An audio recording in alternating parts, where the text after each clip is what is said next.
মদিনায় দাওয়াত দিতে দিতে মানুষ ইসলামের ছায়া ধরে আসলো। বিশ্বনবী সাল্লাল্লাহু আলাইহি ওয়াসাল্লাম রাষ্ট্র কায়েম করলেন। নিজে রাষ্ট্রের খলিফা হিসাবে, প্রধান শাসক হিসাবে নবীজি রাষ্ট্রের ক্ষমতায় বসলেন। নবীজি সাল্লাল্লাহু আলাইহি ওয়াসাল্লাম 10 বছর মদিনায় রাষ্ট্র কায়েম করলেন। রাসূল পাক সাল্লাল্লাহু আলাইহি ওয়াসাল্লাম রাষ্ট্র কায়েম করেছেন, কাফের বাতিল বেঈমানেরা মাথা জাড়া দিতে পারে না। নবীজি সাল্লাল্লাহু আলাইহি ওয়াসাল্লাম ইন্তেকাল করলেন। এখন নবীজি ইন্তেকালের পরে সমস্ত সাহাবায়ে কেরাম পেরেশান, কারণ নবীজি ইন্তেকাল করেছেন। নবীজি দুনিয়া থেকে বিদায়, আগে রাষ্ট্রের খলিফা নির্বাচন করতে হবে। রাষ্ট্রের খলিফা যদি নির্বাচন না করা হয় তাহলে দেশ চলা অনেক মুশকিল। রাসূল পাক সাল্লাল্লাহু আলাইহি ওয়াসাল্লাম ইন্তেকাল করার পরে কোনো সাহাবী রাসূলের জানাজা পড়ান নাই, কারণ তিনি তো সাইয়্যিদুল আম্বিয়া, নবী রাসূলদের সর্দার, ইমামুল মুরসালিন, তিনি নবী রাসূলদের সর্দার। উনার যদি আবার মানুষ ইমামতি করে তাহলে ইমামুল মুরসালিন হওয়া সম্ভব না। এখন সাহাবায়ে কেরাম 2 দিন 3 দিন পর্যন্ত নবীজির লাশ নিয়ে 10 জন হয়ে কাফেলায় নবীজির জানাজা করলেন, কিন্তু ইমামতি কেউ নাই। এখন রাষ্ট্রের খলিফা নির্বাচন করবেন, এই নিয়ে সবাই মহা মুসিবতে পরামর্শ করলেন। সাহাবায়ে কেরাম পরামর্শ করলেন, কিছু সাহাবী দাঁড়িয়ে বললেন, এবার রাষ্ট্রের খলিফা বানাও একজন আনসারদের মধ্য থেকে, আরেকজন মুহাজিরদের মধ্য থেকে। একজন আনসার আরেকজন মুহাজির, এই 2 জন প্রেসিডেন্ট বানাও। এবং একটি রাষ্ট্রের মধ্যে কয়জন খলিফা হয়? 1 জন। প্রধানমন্ত্রী 1 জন। তারা ঘোষণা করছে কয়জন? 2 জন। এখন আবু বকর সিদ্দিক রাদিয়াল্লাহু তাআলা দাঁড়িয়ে গেলেন, দাঁড়িয়ে বললেন, সাহাবায়ে কেরাম শুনো, বিশ্ব নবী বলেছেন আল-আইম্মাতু মিন কুরাইশিন, যারা ইমাম হবে তারা কুরাইশ বংশের হবে। এই কারণে মুহাজির ছাড়া কেউ নেতা হতে পারে না। যারা মক্কা থেকে মদিনায় হিজরত করে এসেছে তারাই হবে মদিনার খেলাফতের দায়িত্বে। বিশ্বনবী, আমি নিজের কানে শুনেছি, বিশ্বনবী বলেছেন আল-আইম্মাতু মিন কুরাইশিন, নেতা হবে, খলিফা হবে, ইমাম হবে কুরাইশদের মধ্য থেকে। সমস্ত সাহাবায়ে কেরাম চুপ হয়ে গেলেন। এখন কিছু সাহাবায়ে কেরাম দাঁড়িয়ে বললেন, তাহলে আমরা কুরাইশের মধ্য থেকে উমরকে খলিফা বানাই, কারণ বিশ্বনবী বলেছেন লাউ কানা বাদি নবিয়্যান লাকানা উমর, লাউ কানা বাদি নবিয়্যুন লাকানা উমর, আমার পরে যদি কেউ নবী হইত উমর নবী হইত। এই কারণে বিশ্বনবীর হাদিস অনুযায়ী আমরা নবীর ইন্তেকালের পরে প্রথম খলিফা উমরকে বানাইয়া নেই। উমরের কথা শুনলেন, কথা শোনার পরে তিনি দাঁড়িয়ে গেলেন। দাঁড়িয়ে গিয়ে আবু বকর সিদ্দিককে বললেন, ভাই আপনি হাতটা বাড়িয়ে দেন। সবার আগে উমরে ফারুক রাদিয়াল্লাহু তাআলা আনহু আবু বকরের হাত ধরে বায়াত গ্রহণ করলেন। সুবহানাল্লাহ। এই বায়াত শব্দের অর্থ শপথ, ওয়াদা করা। আপনি দেশের প্রেসিডেন্ট, প্রধানমন্ত্রী, খলিফা, আমরা সবাই মানলাম, ওয়াদা করলাম, এইটার নাম হইল হাতে ধরে বায়াত করা। এবং যারা উমরের নাম ঘোষণা করেছিল তারা তো কোনো নেতাই নাই। নেতাই তো দেখা যায় আরেকজন থেকে নেতা মানছেন। এখন তারাও দলে দলে উমর রাদিয়াল্লাহু তাআলা আনহুর নিয়ম অনুযায়ী সবাই আবু বকরের হাতে ধরে বায়াত গ্রহণ করলেন। আর সবাই ঘোষণা দিলেন, আমাদের সবার পরামর্শ হইল বিশ্ব নবীর ইন্তেকালের পরে আবু বকর হইলেন রাষ্ট্রের প্রধান খলিফা। সুবহানাল্লাহ। বিশ্বনবী হাদিস শরীফের মধ্যে বলেছেন, আল খেলাফাতু সালাসিনা সানা, আল খিলাফাতু সালাসিনা সানা সুম্মা তাকুনু মুলকান। বিশ্বনবী বলেছেন আল খিলাফাতু সালাসিনা সানা সুম্মা তাকুনু মুলকান। খেলাফতি হবে 30 বছর, তারপরে যত হবে সব হবে রাজত্ব। নবী সাল্লাল্লাহু আলাইহি ওয়াসাল্লামের পরে সাহাবায়ে কেরাম পরামর্শ করে আবু বকরকে খলিফা বানালেন। রাষ্ট্র চলতে আছে, কোনো ঝামেলা নাই। আবু বকর 2 বছর পর্যন্ত তিনি খেলাফতি করলেন, সুন্দরভাবে খেলাফতি করলেন, কোনো ঝামেলা নাই। 2 বছর পরে আবু বকর দুনিয়া থেকে বিদায় হয়ে গেলেন। এবার সাহাবায়ে কেরাম আবার পরামর্শ করলেন, আবু বকর ইন্তেকাল করেছেন, কাকে দেশের খলিফা বানানো যায়, কাকে প্রধানমন্ত্রী বানানো যায়।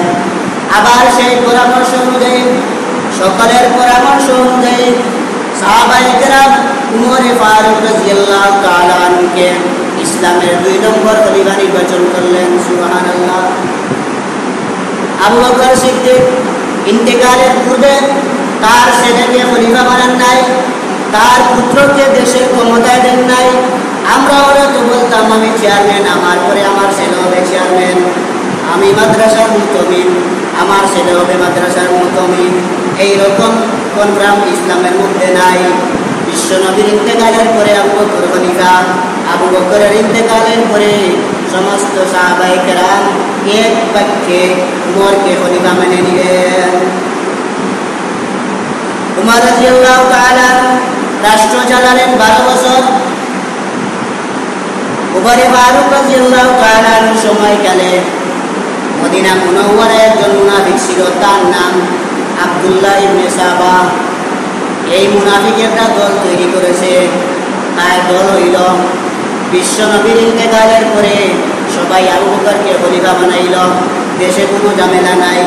উমর খলিফা হইল, দেশে ঝামেলা নাই।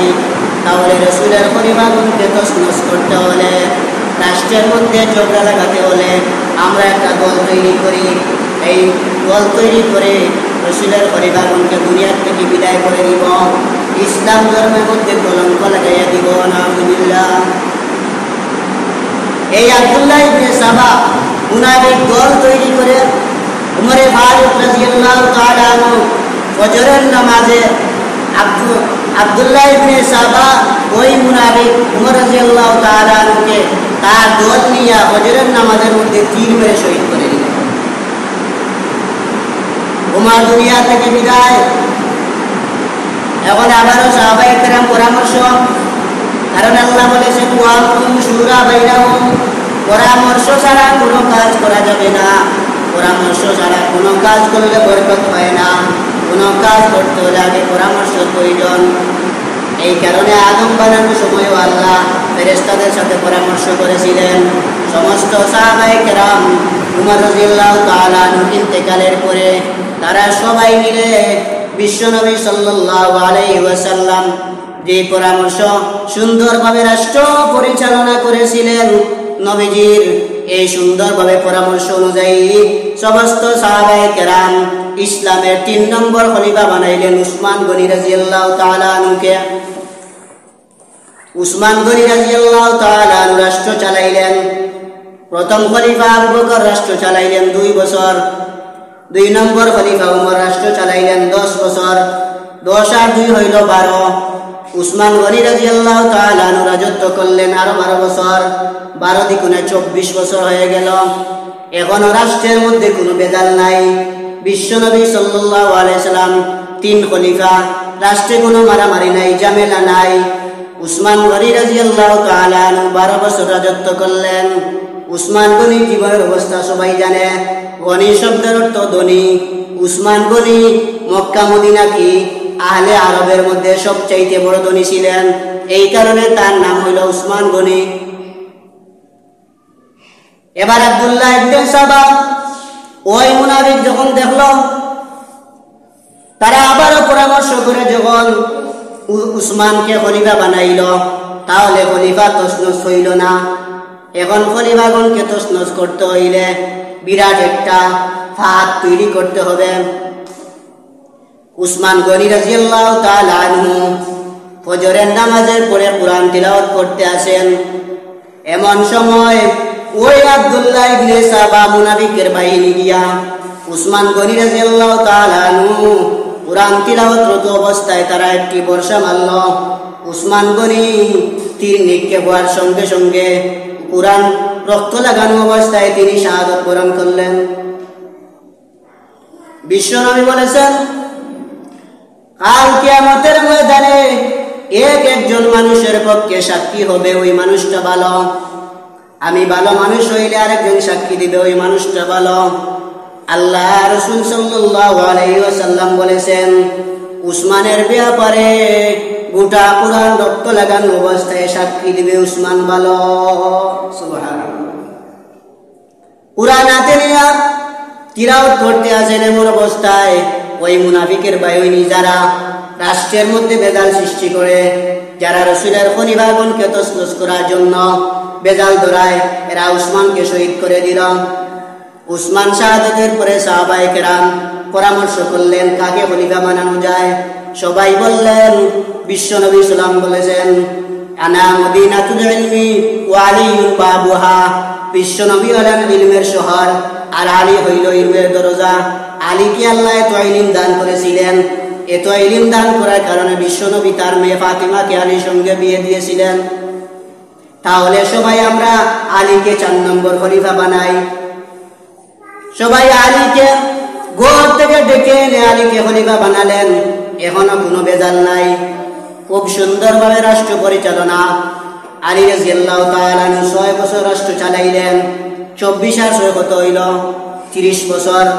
বিশ্বনবী সাল্লাল্লাহু আলাইহি সাল্লাম বলেছিলেন, আল খিলাফাতু 30 সানা, খেলাফত হবে 30 বছর। এই 4 পরিবার সময় হইল মাত্র 30 বছর।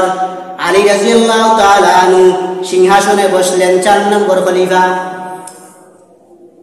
আলী রাদিয়াল্লাহু তাআলা আনহুর আগে উসমান গনির জমানায় মুয়াবিয়া রাদিয়াল্লাহু তাআলা আনহু ছিলেন দামেস্কের গভর্নর, অর্থাৎ মেম্বার অথবা চেয়ারম্যান।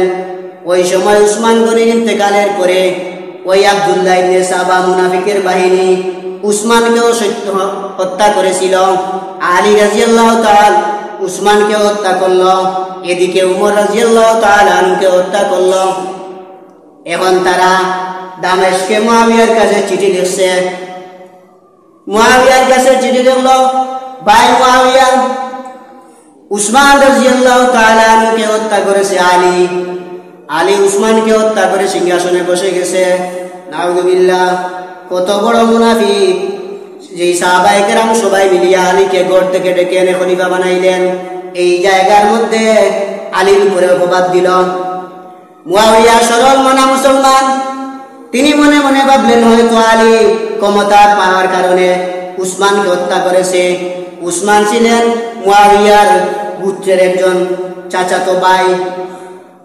কুরাইশ বংশের একটা শাখার নাম উমাইয়া গোত্র। এই উমাইয়া গোত্রে উসমানও জন্মগ্রহণ করেছেন, হযরতে মুয়াবিয়াও জন্মগ্রহণ করেছেন। তাহলে চাচাতো ভাই, বংশীয় চাচাতো ভাই।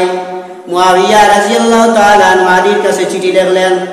খেয়াল করে শুনতে হবে কেমন ভাবে দুনিয়াটা তছনছ করে রাসূলের খলিফাগণকে খারাপ দুনিয়ার থেকে বিদায় করে দিয়েছে। খেয়াল করে যদি কেউ না শুনে তাহলে বোঝা সম্ভব না। এখন উসমান গনি হযরতে মুয়াবিয়া রাদিয়াল্লাহু তাআলা আনহুর গোত্রের মানুষ, তিনি আলীর কাছে চিঠি পাঠাইলেন, ভাই আলী, আমরা উসমান হত্যার বিচার চাই।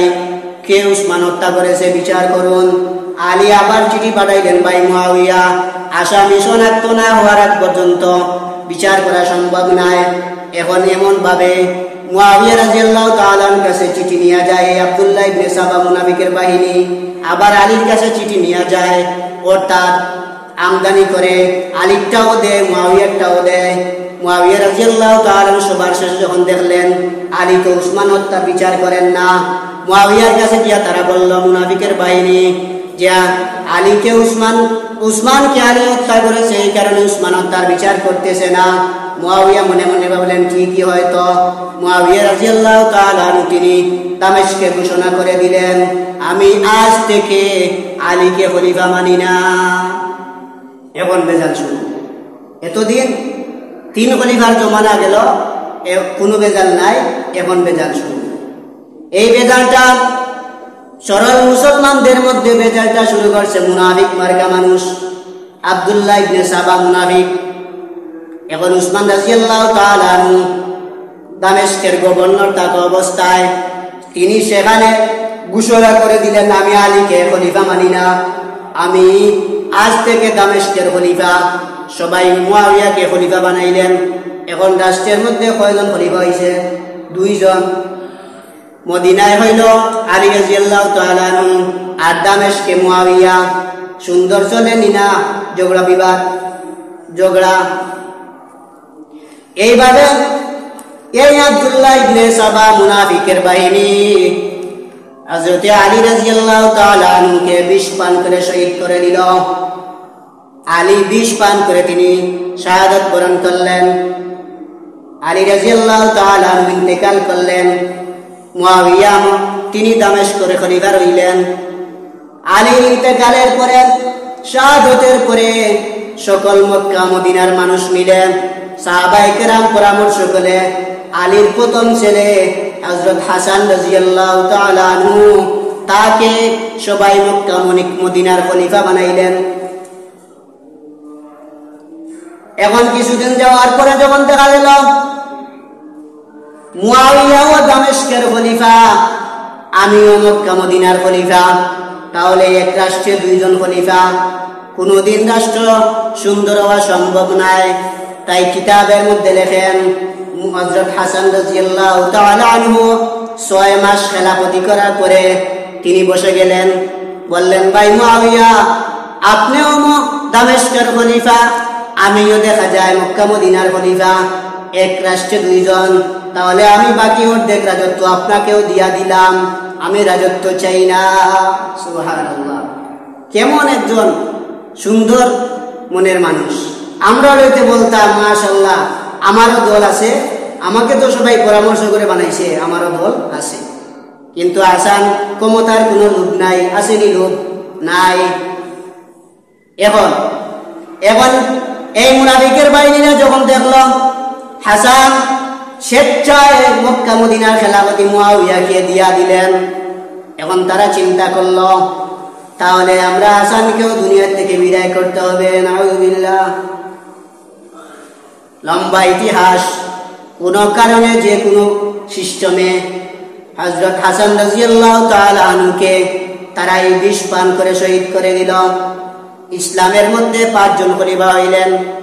এই 5 খলিফা শাহাদাত বরণ করলেন। কোন কারণে? মুনাফিকের কারণে। ওই মুনাফিক আব্দুল্লাহ ইবনে সাবা ওই 4 খলিফাকে হত্যা করে ফেলল। এখন মুয়াবিয়া তিনি রাষ্ট্র পরিচালনা করছেন, মক্কা মদিনার খলিফাও। এখন তো মুয়াবিয়া একলা, কোনো ঝামেলা নাই। মুয়াবিয়া রাদিয়াল্লাহু তাআলা আনহু খেলাফতি করার পরে সকল সাহাবায়ে কেরাম এক একজনের পরে যখন পরামর্শ করে খলিফা বানাইলেন, কিন্তু মুয়াবিয়া এইরকম না করে তিনি জীবিত অবস্থায় নিজের ছেলে ইয়াজিদকে খলিফা বানাইলেন। খেয়াল করে শুনেন, সমস্ত সাহাবায়ে কেরাম পরামর্শের ভিত্তিতে খলিফা বানাইলেন, কিন্তু হযরত মুয়াবিয়া তিনি নিজে পরামর্শ ছাড়া নিজের ছেলে ইয়াজিদকে খলিফা বানাইলেন। যে খেলা পরামর্শ ছাড়া নিজের ছেলেকে নিমন মতো খলিফা বানাইলেন, এই দিন থেকে ঝামেলা শুরু হয়ে গেল। কারণ বিশ্ব নবীর কথা কেমনে সত্যি হয়? নবীজি বলেছেন, আল খেলাফাতু 30 সানা, খেলাফত হবে 30 বছর। তাহলে 4 খলিফার সময় 30 বছর চলে গেছে। এখন রাজত্ব নিয়ে মারামারি, হুমকা হুমকি, কিভাবে রাষ্ট্র পরিচালনা করবে, কে কাকে মারবে, এই নিয়ে ষড়যন্ত্র। ক্ষমতা পাওয়ার পরে এত একজন ভালো মানুষ ছিল, তাহাজ্জুদের নামাজ পড়তেন। ইয়াজিদ বড় আল্লাহওয়ালা ছিলেন, এত সুন্দরভাবে চলছেন, আল্লাহর খাস বান্দা, একজন ওলি হিসাবে এই ইয়াজিদ ছিলেন খুব ভালো। কিন্তু যেই দিন বাবা নিজের সন্তানকে খলিফা বানাইছেন, এই দিন থেকে ইয়াজিদ খারাপ হয়ে গেল। ইয়াজিদ রাজত্বে বসে মদ পান করে, ইয়াজিদ রাজত্বের মধ্যে বসে গাঞ্জা খায়, রাজত্বের মধ্যে বসে ইয়াজিদ নর্তকী মহিলাদেরকে নিয়ে নাচ করে, জিনা ব্যভিচার করে, নাউযুবিল্লাহ। এত বড় একজন সম্মানী সাহাবী মুআবিয়া, ওই সাহাবীর ছেলে ক্ষমতা পাওয়ার পরে যখন মদ পান করে, তাহলে এবার বলেন গাড়ির ড্রাইভার ঠিক আছে নি? গাড়ির ড্রাইভার ঠিক নাই। গাড়ির ড্রাইভার মদ পান করে মাতাল হয়ে গেছে, গাড়ির সিটের মধ্যে করুণার পিসাব আছে, গাড়ি সুন্দর মতো চলবনি, চলতো নাই। কারণ আগে গাড়ির ড্রাইভার ঠিক হওয়া লাগে, এই কারণে প্যাসেঞ্জার হওয়ার আশা করা যায়। আর গাড়ির ড্রাইভার যদি মধুরী হয়, মাতাল হয়, ঢাকায় কিন্তু গাড়ি যাবে না, খালে পড়িয়া গাড়ি ধ্বংস হবে। এই কারণে ক্ষমতার মধ্যে এমন একজন মানুষ বসাইবেন, এমন একজন ড্রাইভার বসাইবেন, যেই ড্রাইভারটা খুব চালক, যেই ড্রাইভারটা মাতাল না, সুন্দর, এমন একজন মানুষকে ক্ষমতার মধ্যে বসাইবেন। এদিকে ইয়াজিদ দামেস্কের খলিফা, আর হাসান রাদিয়াল্লাহু তাআলা আনহুর ইন্তেকালের পরে সমস্ত সাহাবায়ে কেরাম আবার তারা পরামর্শ করলেন। পরামর্শ করে হুসাইন রাদিয়াল্লাহু তাআলা আনহুকে খেলাফতের দায়িত্ব দিয়া দিলেন। সবাই বললেন, হুসাইন, ইয়াজিদ মানুষ ভালো না, খারাপ মানুষ, মদ পান করে নর্তকী নাচ গাওয়ায়, আমরা ইয়াজিদকে খলিফা বানি না। আপনি হলেন আমাদের মক্কা মদিনার খলিফা, রাষ্ট্র চলতে আছে এক মক্কা মদিনায় হুসাইন, আর ইয়াজিদ হইল দামেস্কের খলিফা। এখন কিছুদিন যাওয়ার পরে হুসাইন রাদিয়াল্লাহু তাআলা যখন চিন্তা করলেন, দেখলেন ইয়াজিদ ভালো না খারাপ, তিনি বললেন, আমি এই ইয়াজিদকে মানি না, রাষ্ট্রের খলিফা হিসাবে ইয়াজিদকে মানি না। এদিকে দামেস্কের মধ্যে কুফার কিছু মানুষ ইয়াজিদকে মানে, আবার কিছু মানুষ ইয়াজিদকে মানে না। দামেস্কের মধ্যে কিছু মানুষ ইয়াজিদকে মানে, আবার কেউ ইয়াজিদকে মানে না। কুফার মানুষ হুসাইন রাদিয়াল্লাহু তাআলা আনহুর কাছে চিঠি লিখতে লাগলো, হুসাইন তুমি কুফায় চলে আসেন, আমরা ইয়াজিদের হাতে বায়াত নিব না, আমরা আপনাকে খলিফা হিসাবে চাই, আপনি কুফায় চলে আসেন। আমরা হাজার হাজার মানুষ সেখানে যেতে পারবো না মদিনায়, আপনি একা আসেন মদিনায়, আপনার হাতে হাত ধরে বায়াত নিতে চাই। আমরা মজকুরকে কখনো খলিফা মানতে পারি না, আমরা আপনাকে খলিফা হিসাবে চাই। এই খবর যখন হুসাইনের কাছে, হুসাইন রাদিয়াল্লাহু তাআলা আনহু তার চাচাতো ভাই মুসলিম বিন আকিলকে কুফায় পাঠালেন, আপনি যান, গিয়া দেখেন কুফার মানুষ সত্যি কি আমাকে চায় না জবাই করতে চায়। মুসলিম বিন আকিল হুসাইনের চাচাতো ভাই, তিনি কুফায় চলে গেলেন। কুফায় যাওয়ার পরে সকল গ্রামে বাড়িতে গিয়া তিনি পর্যবেক্ষণ করলেন, সত্যি কুফার মানুষ হুসাইনকে খলিফা হিসাবে চায় না, ইয়াজিদকে চায়। বাস্তবে দেখা গেল সকল মানুষ হুসাইনকে খলিফা হিসাবে চায়, ইয়াজিদকে মানে না। ইয়াজিদকে তারা খলিফা হিসাবে মানে না। মুসলিম বিন আকিল তিনি যখন পর্যবেক্ষণ করলেন, এদিকে যখন ইয়াজিদ খবর পাইল, হুসাইন তার দূত পাঠাইল দামেস্কে, কুফায়, কেউ তাকে খলিফা মানে কি মানে না। উবাইদুল্লাহ ইবনে জিয়াদ হইল কুফার গভর্নর, ইয়াজিদ কুফার গভর্নর উবাইদুল্লাহ ইবনে জিয়াদকে বলল, যাও, যে এই লোকটা মদিনা থেকে এসেছে ওইটাকে বন্দী করো। এদিকে উবাইদুল্লাহ ইবনে জিয়াদ কুফার গভর্নর মুসলিম বিন আকিলের সাক্ষাৎ লাভ করলো, জিজ্ঞাসা করলো বাড়ি কোথায়। মুসলিম বিন আকিল সরল মানুষ, তিনি বললেন মদিনায় বাড়ি। উবাইদুল্লাহ ইবনে জিয়াদ বলল, কোন কারণে মদিনায় আসছো? মুসলিম বিন আকিল বললেন, হুসাইন আমাকে প্রেরণ করেছেন, কুফার মানুষ তাকে খলিফা হিসাবে চায় না, জবাই করতে চায়। আসলে বাস্তবে একেবারে পুলিশের হাতে ধরা। উবাইদুল্লাহ ইবনে জিয়াদ মুসলিম বিন আকিলকে ধরে বাড়িতে নিয়ে গেল। বাড়িতে নিয়ে যাওয়ার পরে কুফার মসজিদের মধ্যে তাকে হত্যা করে মসজিদের মধ্যে লাশটা লটকাইয়া রাখলো। মুসলিম বিন আকিলকে তারা হত্যা করে কুফার মসজিদের মধ্যে লাশটা লটকাইয়া রাখলো, যাতে মুসলিম বিন আকিলের লাশটা দেখে কুফার মানুষ হুসাইনের পক্ষে কথা না বলে। কুফার মধ্যে নিস্তব্ধতা বিরাজ করলো, সবাই চুপ, কেউ কোনো কথা বলে না, কারণ কথা বললেই তো জবাই করা হবে। এখন কুফায় ইমাম মুসলিম বিন আকিলের লাশ কুফার মসজিদে লটকানো, হাজার হাজার লক্ষ লক্ষ মানুষ দেখতে আসে। মুসলিম বিন আকিলের হুসাইনের পক্ষে চিঠি লিখবার কারণে, ইসলামের পক্ষে কথা বলবার কারণে মুসলিম বিন আকিলের লাশটা কুফার মসজিদে লটকাইয়া রাখছে। এদিকে কুফায় কি ঘটেছে ইমাম হুসাইন তো খবর জানেন না।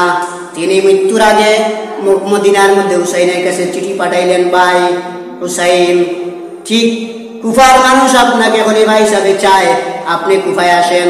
তিনি ধরা পড়ার আগে তিনি এই চিঠি পাঠাইলেন। হুসাইনের কাছে চিঠি আসলো। হুসাইন রাদিয়াল্লাহু তাআলা আনহু মদিনার মানুষদেরকে নিয়ে পরামর্শ করলেন কি করা যায়। কুফার মানুষ তো আমাকে খলিফা হিসাবে চায়, তারা ইয়াজিদকে মানে না।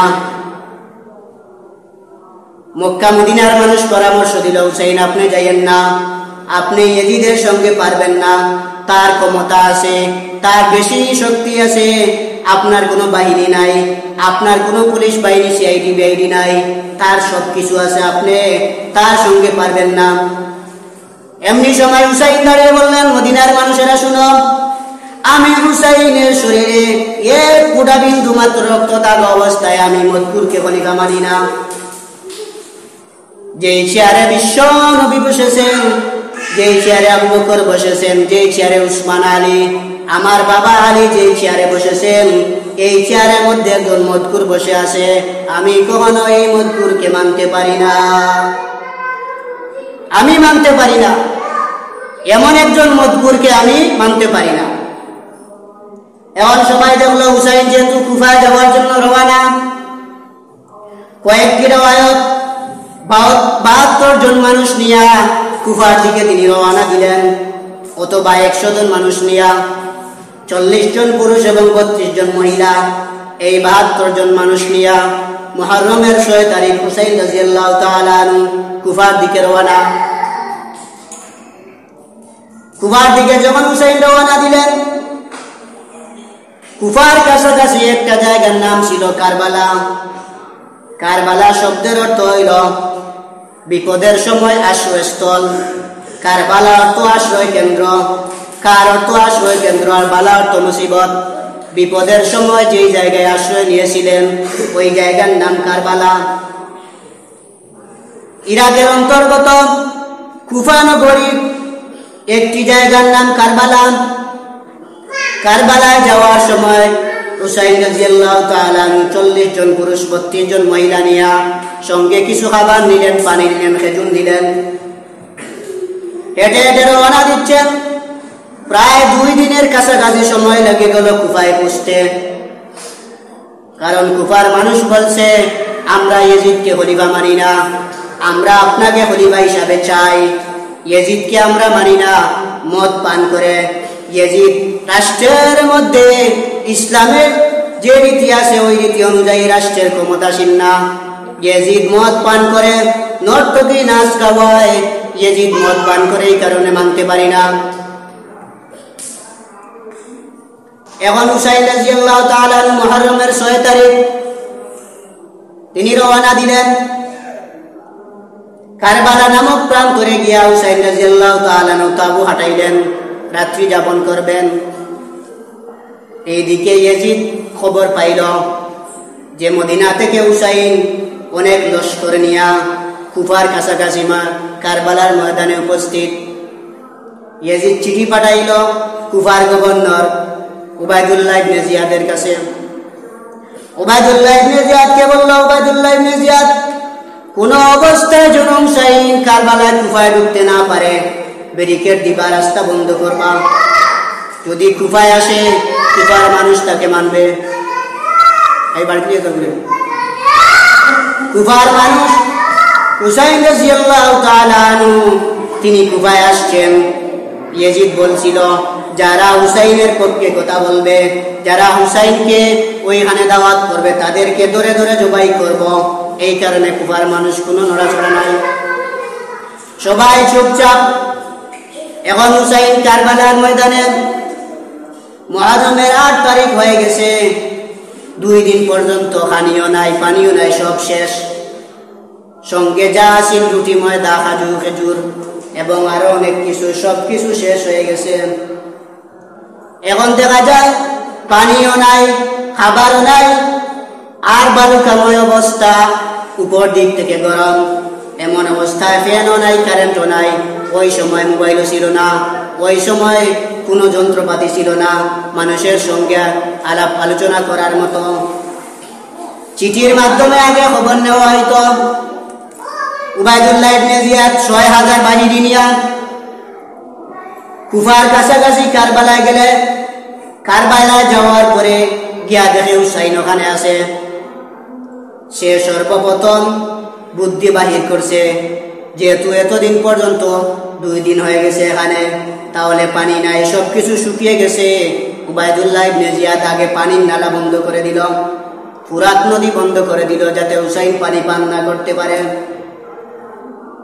হুসাইন রাদিয়াল্লাহু তাআলা উবাইদুল্লাহ ইবনে জিয়াদের সঙ্গে গেলেন, কাছাকাছি গিয়া তার সঙ্গে কথা বললেন। উবাইদুল্লাহ ইবনে জিয়াদ, এখানে বাহিনী নিয়ে কেন আসছো? উবাইদুল্লাহ ইবনে জিয়াদ বলে, তোমাকে কুফায় ঢুকতে দেওয়া হবে না। হাসান হুসাইন রাদিয়াল্লাহু তাআলা বললেন, যেই চেয়ারের মধ্যে একজন মদকুর, যেই চেয়ারের মধ্যে একজন জিনাকুর, এমন মানুষকে আমি খলিফা মানি না। কুফার মানুষও মানে না, দামেস্কের মানুষও মানে না। উবাইদুল্লাহ ইবনে জিয়াদ হুসাইনের সঙ্গে 1 নম্বর চুক্তি করল, হুসাইন তুমি আগে কুফায় ঢুকবা, আগে তুমি হুসাইন ইয়াজিদকে মানো, ইয়াজিদকে মানার পরে কুফায় ঢুকবা। এখন চিন্তা করেন, আগে যদি মানি তাহলে গেলা বাসেনি, লাভ নাই। আমি যদি ইয়াজিদকে খলিফা মানি তাহলে এখানে গিয়া কোনো লাভ নাই।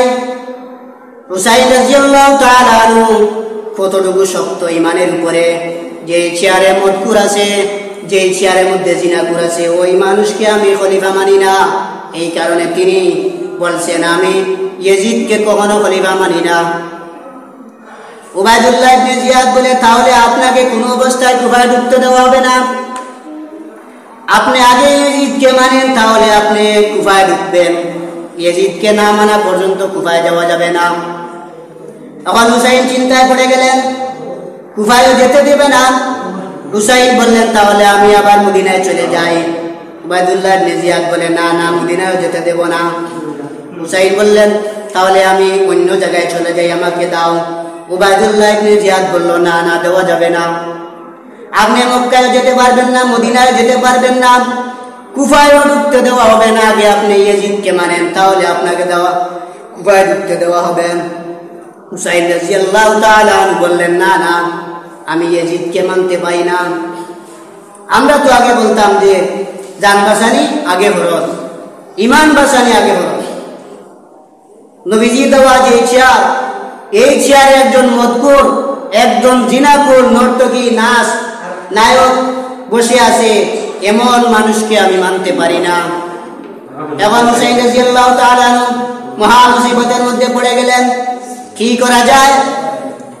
তিনি বললেন, ঠিক আছে উবাইদুল্লাহ ইবনে জিয়াদ, আমাকে তুমি ছেড়ে দাও, আমি দামেস্কে গিয়ে আমি ইয়াজিদকে বলবো আল্লাহর কোন আইনে আমার জন্য পানির রাস্তা বন্ধ করে দিল। আল্লাহ রাব্বুল আলামিন বলেছেন, আল্লাহ আসমান থেকে পানি নাজিল করে, কিন্তু আল্লাহ আসমান থেকে পানি দেয়, এইটুকু আমার অধিকার আছে। কোন আইনে আমার জন্য পানির নালা বন্ধ করে দিল? উবাইদুল্লাহ ইবনে জিয়াদ বলে, না না, পারা যাবে না। কুফায় ঢুকা মাত্রই তো কুফার মধ্যে বিশৃঙ্খলা শুরু হয়ে যাবে। কুফার মানুষ আপনার হাতে বয়াত দিবে, আপনাকে খলিফা মানবে, ইয়াজিদকে মানবে না, কুফায় যেতে দেওয়া হবে না। এখানেই সমস্যার সমাধান করতে হবে। এখন হুসাইন বললেন, কি করা যায়? উবাইদুল্লাহ ইবনে জিয়াদ বলল, ঠিক আছে, আপনি যদি ইয়াজিদকে মানেন না, যদি আপনি ইয়াজিদকে না মানেন, তাহলে আপনার 3 নম্বর রাস্তা, আপনি জিহাদ করার জন্য রেডি হয়ে যান। হুসাইন মনে মনে ভাবলেন, জিহাদের কথা বলার সময় যদি আমি বলি না জিহাদ করা সম্ভব না, আল্লাহ রাব্বুল আলামিন কোরআনের আয়াত নাজিল করবে, বিশ্ব নবীর নাতি হুসাইনও মুনাফিকি করতে আসে। জিহাদের কথা বলার সময় হুসাইন দেখা যায় চুপ হয়ে গেল। হুসাইন রাদিয়াল্লাহু তাআলা রূপে মহা বড় পরীক্ষা। তিনি জিহাদ করবেন না ইয়াজিদকে মানবেন, দুইটা প্ল্যাটফর্ম। এই দুই প্ল্যাটফর্মের মধ্যে হুসাইন বললেন, ঠিক আছে আমি ইয়াজিদকে মানি না। কত বড় শক্তিশালী ইমানদার হলে পুলিশের সামনে, সিআইডির সামনে বলে আমি অমুককে মানি না। হুসাইন বললেন, আমার বাবা আলীকে ওই রাজত্বের মধ্যে তিনি রাজত্ব কাটাইলেন। বিশ্বনবী সাল্লাল্লাহু আলাইহি ওয়াসাল্লামের প্রথম খলিফা আবু বকর সিংহাসন, এই সমস্ত সিংহাসনের মধ্যে মদকুর বসে আছে, এমন মদকুরকে আমি মানি না। এখন তলোয়ার দ্বারা আমি জিহাদ করার জন্য রেডি আছি। হুসাইন রাদিয়াল্লাহু তাআলা জিহাদ করার জন্য রেডি হয়ে গেলেন। মুহররমের 9 তারিখ তিনি তাবুতে গেলেন। তাবুতে যাওয়ার পরে তার সেনাবাহিনী যারা ছিল 40 জন পুরুষ, সবাইকে ডাক দিলেন, বললেন উবাইদুল্লাহ ইবনে জিয়াদ কোনো ক্রমেই কুফায় ঢুকতে দেয় না। এখন বলছে তলোয়ার দ্বারা জিহাদ হবে, কি করবা আপনারা, জিহাদ করবানি? সমস্ত মানুষ বলল, হুসাইন আপনি নবীজির, বিশ্ব নবীর 2 নম্বর নাতি।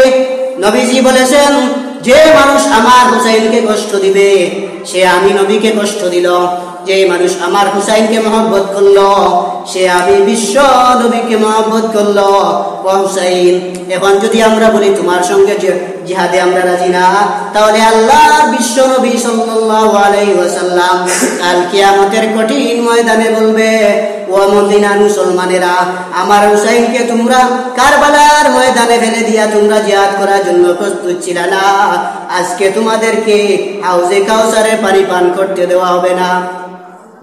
ভাই হুসাইন, আপনার পরামর্শ অনুযায়ী আমরা রাজি আছি জিহাদ করার জন্য। আপনি ইয়াজিদের বাহিনী উবাইদুল্লাহ ইবনে জিয়াদের সঙ্গে জিহাদ করব, আমরা রেডি আছি। পুরুষ কয়জন? 40 জন। আর উবাইদুল্লাহ ইবনে জিয়াদের বাহিনী 6000। মারামারি করা লাগবো, এমনিতেই ধমক দিলে সবাই শেষ। হুসাইন রাদিয়াল্লাহু তাআলা তাবুতে ঢুকলেন, গিয়া মহিলাদেরকে বিদায় দিলেন, মহিলাদের কাছ থেকে বিদায় নিয়ে আসলেন। হুসাইন রাদিয়াল্লাহু তাআলা তার বিবির কাছে গেলেন, গিয়ে বললেন, প্রিয়তমা স্ত্রী, জীবনে আপনাকে ভালো খাবার দিতে পারি নাই, জীবনে আপনাকে আমি সুন্দর শাড়ি, সুন্দর সুন্দর জামা দিতে পারি নাই, আপনাকে আপনার তৃষ্ণা অনুযায়ী আপনাকে খাওয়াইতে পারি নাই। আজকে জিহাদে চললাম, কিয়ামতের দিন আমাকে তুমি আল্লাহর মামলায় দায়ের করবা না। আমি ইয়াজিদের বাহিনীর সঙ্গে জিহাদ করতে হবে। এখন জিহাদ ছাড়া কুফায় ঢুকা যাবে না, জিহাদ ছাড়া মদিনায় যাওয়া যাবে না। মধ্যখানে আমরা বড় বিপদে আছি, 3 নাও জুড়ে মাঝখানে পড়িয়া মরে। এই কারণে আমরা জিহাদের জন্য প্রস্তুত হয়ে গেলাম। ইমাম হুসাইনের একটা ছোট্ট বাচ্চা ছিল, আলী আসগর। এই ছোট্ট বাচ্চাটা দুধও শুকিয়ে গেছে, পানিও শুকিয়ে গেছে, সব শেষ, খাবারও নাই, তৃষ্ণায় কাতরাচ্ছে। এমন সময় বিবি বললেন, আমার বাচ্চাকে কুড়া পানি পান করাও। হুসাইন রাদিয়াল্লাহু তাআলা দুধের বাচ্চাকে নিয়ে ফুরাত নদীতে নামলেন, পানি পান করাবেন। যেই মুহূর্তে দুধের বাচ্চাকে নিয়ে ফুরাত নদীতে নামলেন, পানি পান করাবেন, এমন সময় উবাইদুল্লাহ ইবনে জিয়াদ একটা তীর মারল। হুসাইনের ছোট বাচ্চার পিছন দিক থেকে ঢুকে সামনের দিক থেকে বের হয়ে গেল। বাবার হাতে সন্তান শহীদ হয়ে গেল। এখন হুসাইন চোখের কান্নার পানি, বুক ভেসে যাচ্ছে। আমার জিদের কুলের সন্তানটাকেও আমি আজ হারাইলাম, এক ফোঁটা পানিও ফুরাত নদী থেকে পান করতে পারলাম না। হুসাইন রাদিয়াল্লাহু তাআলা চোখের পানি নিয়ে আবার তাবুতে গেলেন। তাবুতে গিয়া বললেন, আমার প্রিয়তমা স্ত্রী আলী আসগরকে এমন পানি পান করে নিয়ে এসেছি, আর কোনদিন কিয়ামত পর্যন্ত পানি পানি বলে ডিস্টার্ব করবে না। প্রিয়তমা স্ত্রী, বাচ্চাকে তুমি দাফন কাফন করো, আমি জিহাদে চললাম। আজকে যায় নানা যান দুনিয়া থেকে বিদায় হয়ে যাওয়ার পরে নানা জানের এত সুন্দর ভাবে রাষ্ট্র পরিচালনা, এই রাষ্ট্র পরিচালনার মধ্যে মজবুর রাষ্ট্রটা ধ্বংস করে ফেলেছে। নানা জানের আমানতকে দুনিয়াতে বাস্তবায়ন করার জন্য, নানা জানের আমানতকে দুনিয়াতে প্রতিজীবী করার জন্য আজকে আমি রওনা দিলাম জিহাদের জন্য। হুসাইন রাদিয়াল্লাহু তাআলা আনহু নিজের বাচ্চা, এই বাচ্চাটা তীর মেরে হত্যা করে ফেলেছে উবাইদুল্লাহ ইবনে জিয়াদ। ওই বাচ্চাকে রেখে হুসাইন 40 জন পুরুষ নিয়ে আবার ইয়াজিদের সঙ্গে জিহাদ করা শুরু করলেন। জিহাদ করতে করতে এক পর্যায়ে 39 জন শহীদ হয়ে গেলেন, আর তাদের বাহিনী 6000, একজনও কিছু হয় নাই। এখন হুসাইন রাদিয়াল্লাহু তাআলা আনহু একা একা 6000 মানুষ, আর একমাত্র হুসাইন রাদিয়াল্লাহু তাআলা আনহু তিনি একা। এখন কি করা যায়?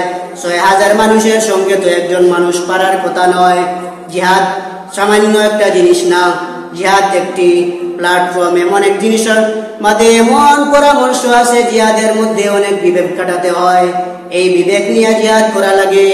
ইমাম হুসাইন রাদিয়াল্লাহু তাআলা আনহু ওই দিন ছিল মুহররমের 10 তারিখ সকাল বেলা, যখন দেখলেন মুজাহিদ বাহিনী যারা ছিল 39 জন শহীদ হয়ে গেছে, আর মাত্র তিনি আছেন হুসাইন রাদিয়াল্লাহু তাআলা আনহু।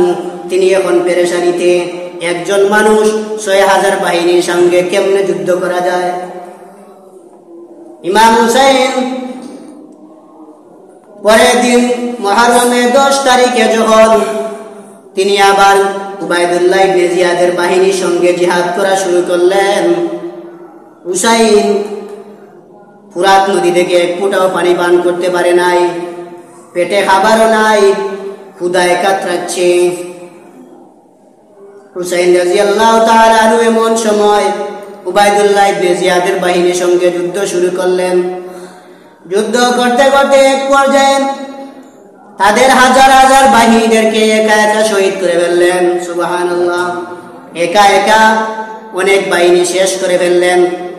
এখন দেখা যায় হুসাইন রাদিয়াল্লাহু তাআলা আনহু বিজয় লাভ হওয়ার পথে, মাত্র কয়েকজন রয়েছে উবাইদুল্লাহ ইবনে জিয়াদের বাহিনী। এখন হুসাইন রাদিয়াল্লাহু তাআলা আনহু মুহররমের 10 তারিখ আসর এবং মাগরিবের সময় তিনি যখন দেখলেন পুরা ফুরাত নদী খালি হয়ে গেছে, কোনো মানুষ নাই, এখন নামলেন ফুরাত নদীতে পানি পান করবে। এক ফুটা পানি পান করলে তৃষ্ণা নিবারণ হবে। হুসাইন রাদিয়াল্লাহু তাআলা আনহু পানি পান করবেন। এমন সময় এক আজলা পরিমাণ পানি হাতে নিলেন। পানি হাতে নেওয়ার পরে তার মনে পড়লো, হায় হায়, আমার দুধের শিশুটা আমার বাবার শরীরের মধ্যে, আমার বুকের মধ্যে রক্ত লাগানো অবস্থায় শহীদ হইল পানি পানি করে। আজকে পুরা ফুরাত নদী আমার সামনে খালি, আমার দুধের বাচ্চাটা পানি পান করতে পারলো না। আজকে পুরা ফুরাত নদী আমার সঙ্গে, আমার সামনে, কেমনে পানি পান করি? হুসাইন রাদিয়াল্লাহু তাআলা আনহু ছেলের মহব্বতে তিনি ফুরাত নদী থেকে পানি পান করলেন না। ফুরাত নদী থেকে পানি ফেলে দিয়া তিনি আবার নদীর তীরে উপরে উঠলেন। শরীরে শক্তি নাই। হুসাইন রাদিয়াল্লাহু তাআলা আনহু মাটিতে পড়ে গেলেন, আর হাঁটতে পারতেছেন না। এমন অবস্থায় মজলুম হুসাইন রাদিয়াল্লাহু তাআলা আনহু মাটিতে পড়ে গেলেন। উবাইদুল্লাহ ইবনে জিয়াদ এমন অবস্থায় মজলুম পাইয়া হুসাইন রাদিয়াল্লাহু তাআলা আনহু বুকের উপরে বসে গেল। হুসাইন রাদিয়াল্লাহু তাআলা আনহু বুকের উপরে বসে গেল। হুসাইন বললেন, উবাইদুল্লাহ ইবনে জিয়াদ, তুই জানোস না বিশ্ব নবী প্রতিদিন নামাজে যাওয়ার সময় আমার ঠোঁটে চুম্বন দিতেন, বিশ্ব নবী আমার শরীরে চুমা দিতেন, বিশ্ব নবী আমার কপালে চুমা দিতেন। যেই শরীরের মধ্যে বিশ্ব নবী প্রতিদিন চুম্বন দিতেন, এমন শরীরের উপরে তুই বসে গেছ, তোর বেয়াদবি কিন্তু আল্লাহ বরদাস্ত করবেন না।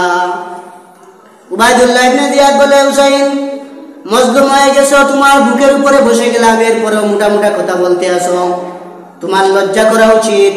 তুমি আজকে আমার হাতে পরাজয়, আমি বিজয় লাভ করব। ও হুসাইন, তোমার আর কোনো বাহানা শুনি না, আজকে তোমাকে শেষ করে দেওয়া হবে, আজকে তোমার কল্লাটা নেওয়া হবে। এমন ভাবে কিতাবের মধ্যে লেখেছেন হুসাইন রাদিয়াল্লাহু তাআলা আনহু যখন আসর এবং মাগরিবের কাছাকাছি সময় সূর্য ডুবু ডুবু অবস্থায়, এমন সময় হুসাইনের উপরে বুকের উপরে ছুরি দিয়া হুসাইন রাদিয়াল্লাহু তাআলা আনহুর কল্লাটা দ্বিখণ্ডিত করে দিল, মাথা থেকে কল্লা আলাদা করে দিল। হুসাইন শহীদ হয়ে গেলেন। এখন হুসাইন শহীদ হয়ে গেছেন। হুসাইন রাদিয়াল্লাহু তাআলা আনহুর লাশের উপর দিয়া উবাইদুল্লাহ ইবনে জিয়াদ ঘোড়া দৌড়াইল। এত বড় নাফরমান বিশ্ব নবী সাল্লাল্লাহু আলাইহি ওয়াসাল্লামের নাতি হুসাইন। বিশ্ব নবী বলেছেন, আল হাসান ওয়াল হুসাইন রায়হানাতায়া মিনাল জান্নাহ। বিশ্ব নবী বলেছেন, আমার নাতি হাসান, আমার নাতি হুসাইন হইল জান্নাতের দুইটা ফুল। সুবহানাল্লাহ। জান্নাতি পুরুষ যুবকদের সর্দার হবে হাসান এবং হুসাইন। এমন অবস্থায় এতটুকু জানার পরে উবাইদুল্লাহ ইবনে জিয়াদ হুসাইনের কল্লাটা দ্বিখণ্ডিত করে দিল। দ্বিখণ্ডিত করে দেওয়ার পরে শরীরের উপরে ঘোড়া দৌড়াইল।